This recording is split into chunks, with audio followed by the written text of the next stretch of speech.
First topic that we were going to be covering today, it has to do with Chappelle's show. It's going to be turning 20 years old coming up in January. It debuted Which is great. January 22nd, 2003. Chappelle, he's obviously constantly in the news for his stand-up, people trying to cancel him. Remember, there was the whole walkout with Netflix and stuff like that. So I thought, what a perfect time to talk about Chappelle's show. So the first thing that we do when we talk about stuff like this is, was this a thing in Australia?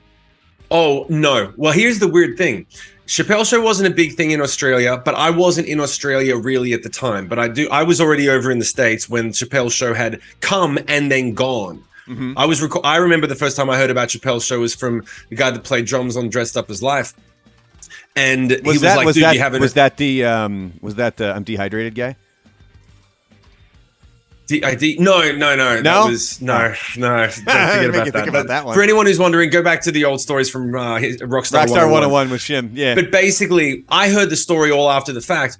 But it's one of those simple things. Dave Chappelle's humor is specifically African American based. It's all from the point of view, and it's got a lot of jokes from that. It's mostly based out of that culture. We don't have that culture in Australia. We didn't understand any of the references, so it didn't connect in Australia.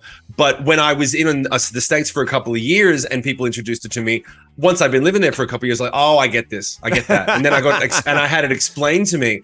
I learned a lot about the differences in African American culture and the problems that they have from Chappelle's show. But it wasn't because I was raised ignorant. It was because I had just fucking landed. Yeah, nothing like that. All right, so let's kick this thing off. You got the first one here. Okay, so this is what I find fascinating. I didn't know half of this stuff that you're going to find out from the show notes. That the show was originally inspired by Hugh Hefner. Chappelle watched a special on Hefner that was designed to resemble one of Playboy's parties. Hefner would interview musicians and comedians, and then they would perform for Hef, some Playboy bunnies, and for other guests. So Chappelle called his half-baked co-writer Neil Brennan to plan it out. By the way, huge fan of Neil Brennan. Neil Brennan is awesome. I follow his stuff on social media, and he's brilliant. He's absolutely brilliant. So HBO originally passed on Chappelle's show, and this led to one of the kind of it was a real quick little snippet. It wasn't a full bit, but HBO's ads at that time were, it's not TV, it's HBO. Like, kind of saying that they're bigger than TV. It was like Sopranos and stuff like that, and all these major shows that they had going on. So the thing with Chappelle is he walks out to the Comedy Central logo and he goes, it's not HBO, it's just regular ass TV. And it was like, it summed up just the brilliance of the humor where HBO passed, he's able to make a joke at that. Yeah. No, and I remember thinking, he talked about that in one of his specials or one of his YouTube things, and it really does go to show the tone of the entire entertainment business. He went and pitched Chappelle's show exactly as it was. It's a genius idea. And because he wasn't yet Dave Chappelle as we know him, HBO just looked at him and said, well, what do we need you for? We could just take this idea and do it ourselves, which they were going to do.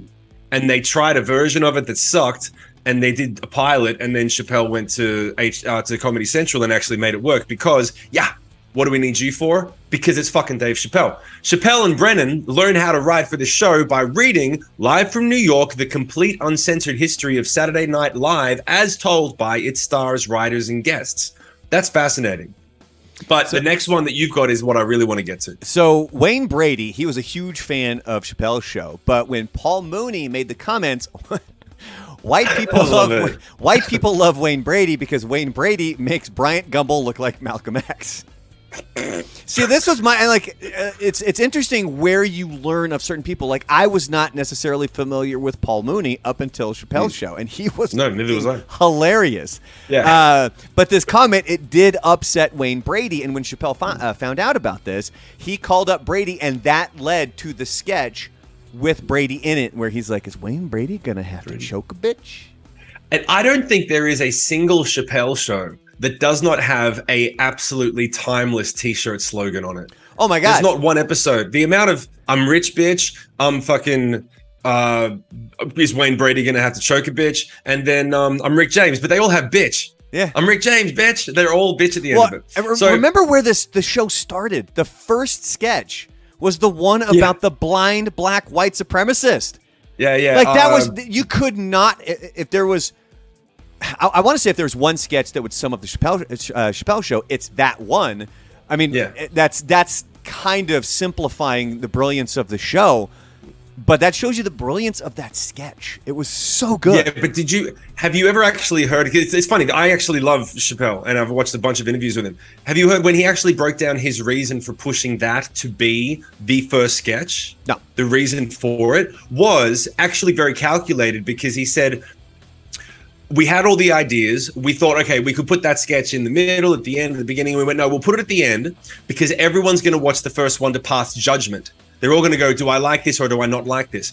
And he basically was like, there's no way that you're going to watch. What's the guy's name agagan? The character that's Dave the Chappelle. white supremacist? No, the character dickhead. Oh, God. Cletus. Yeah. No, because my brain really went to Tyrone Biggums, and that's not him. That's not that character. No, that's another amazing character that Dave Chappelle came up with. In the chat, when you like and subscribe on this video right now, ladies and gentlemen, on YouTube, go ahead and type in the chat. Clayton Bixby. The reason they put it at the front at the very first one of the episode is because they said, you're either going to like Chappelle's show or you're not going to like Chappelle's show. You're not going to be able to not make your decision. And he said, we wanted to capture all of the people that were going to like and love this type of humor from the get-go. We didn't want them going, oh, I like this one sketch, but not. It's like, if you don't like it, bounce, and we're going to lock in the hardcore fans that we know are going to love it. And it was hardcore fans, and it worked. Yeah. And it worked, because the people who, and it was brilliant, because the people that didn't like it said, I can't believe this shouldn't be on TV, more publicity. And the people who loved it were like, I have to see the next episode. I have to get the DVDs. I have to talk about this.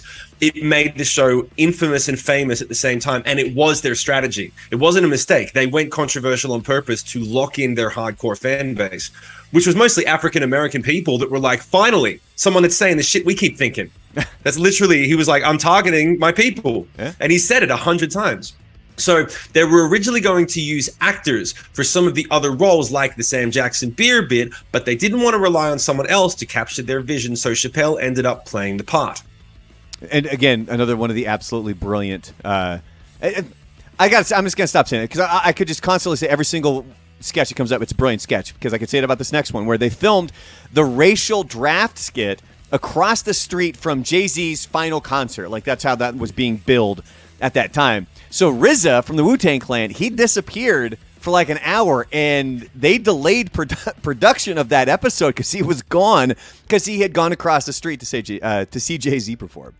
Which is perfect. That's exactly what you'd expect. In the Knee-High Park sketch, they were originally going to have Bobby Brown, but this didn't work out. They also reached out to Andre 3000 and Pharrell. Q-Tip ended up saying yes. So which one was the Knee-High Park sketch? That's the one that looks like Sesame Street with the puppets. And they have Stinky the Grump, which is it was Charlie Murphy voicing that character. And he talks about how, I don't need you, honey. Coming back. I'm going to beat my dick like it owes me money. Fucking hilarious, dude. I forgot about it. I forgot. Speaking of Charlie Murphy, the Charlie Murphy's True Hollywood Stories idea came up while they were just having lunch, because he would tell these crazy stories about what it was like back in the day with his brother, Eddie Murphy, hanging out with all of these celebrities. And that's when Dave Chappelle's like, that has to be a sketch. We have to figure out a way to do this thing. And the thing is, Eddie Murphy thought that the Rick James skit was genius. He watched the whole thing in silence, apparently, which is rare for Eddie Murphy. And once it was over, he said the word genius and told Charlie to just play it again, which is pretty much the highest compliment. I fell into a black hole this weekend watching all this stuff. I was going to say, I heard an elaboration on that exact story, which was that when it was finished, they all looked at Eddie to get confirmation, and he just turned around and was like, Rick was wearing a different set of shoes, but everything else was exactly the same. On the couch. The couch bit. And then, so on those Charlie Murphy, the Hollywood Stories, so Prince, he confirmed the story about him beating Charlie Murphy in basketball, but he claims it's not because he was that good. He claims it's because Charlie Murphy was really that bad at Which basketball. Makes it even funnier when you think about it. Dude, I'm going to keep getting distracted because my brain is going to keep going to the skits, and I'm just going to start laughing randomly because back then we didn't have streaming services. There wasn't Netflix, there wasn't Hulu, and it wasn't and TiVo was kind of a thing if you wanted to record something on cable TV, so it wasn't that big of a deal. But if you really wanted to enjoy Chappelle's show, you went and bought the DVD, and you could not find the DVD. I looked for weeks trying to track this thing down. And I was finally able to buy it. My buddy Alan and I, and we decided between us playing video games, we were just going to marathon the hell out of it, and that's what we ended up doing. And I still have those DVDs to this day because I'm not letting those things go because they're that goddamn good. And Viacom, and especially with like some of the issues that Chappelle has had, where like he told HBO to take it down, and they did. They took it down because even though they owned the rights to it, they wanted to do right by him. Netflix. Well, and HBO, I believe too. Like he and told HBO? all of them. Oh shit! Okay. Like he told, he's like just like take it down, please, and they did because it's Dave Chappelle. So yeah, no, it was smart. It was a really. I remember when I saw it, and I had to eat my hat. I watched the video where he made the plan. It was a year and a half ago. He put up a YouTube special. He must have put advertising into it and got it out to everyone, and everyone shared it. Which was him basically telling the story of the fact that because he pulled one of the most gangster moves in the entertainment business and left Chappelle's show, he didn't breach his contract, so to speak. He just chose not to re-up. So they said, we want to extend your contract. Here's $50 million. And he said, yeah, I'm choosing to not take you up on the offer. And they destroyed him because he basically shunned, he went against the grain. Well, but remember, the problem was that they had filmed a third season, and that's when he bailed. Because they would then have Charlie Murphy and Donnell Rollins come out, and so you know how in between skits he was in front of he was in front of the crowd. Yeah. They were the ones doing that because that's when he bailed. That's and when he bounced. Ship. Yeah, yeah, and so he never got paid, and they were withholding money from all the money that Chappelle Show made for 20 years. He didn't get paid for because there was this breach of contract situation, and if that happens. Comedy Central, I should say. Comedy Central owns the tapes. They paid for the recordings. And they go, yeah, well, we don't have to pay you. So 20 years later, he just went out and did the one thing that you never fucking do, which is told the absolute truth, threw them under the bus.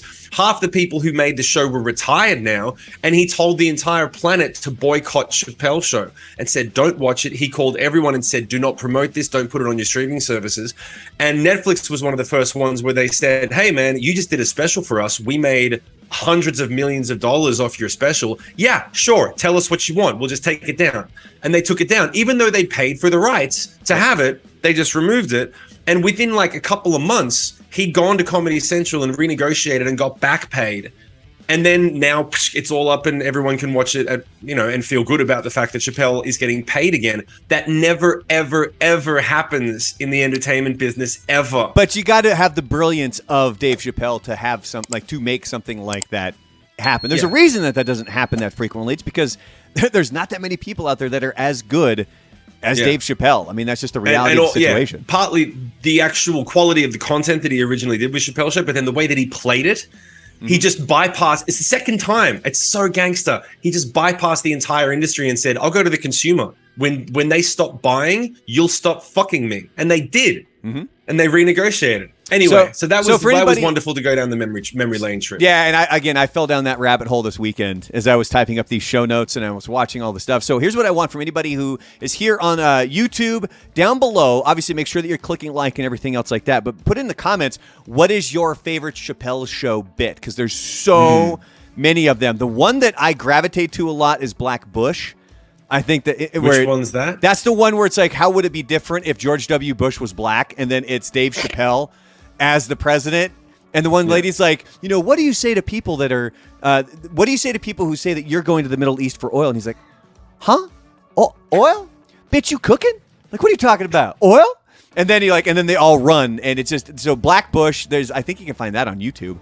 And then you can find all of them. And then obviously the stuff with Charlie Murphy, the Rick James bit, where he's like, he would step over the line. He was a habitual line stepper. I don't know why, but that line gets me every goddamn time. So if there's a line or if there's a specific skit or anything, comment below and let us know which ones are your favorites as we celebrate Chappelle. Please let us know. Yes.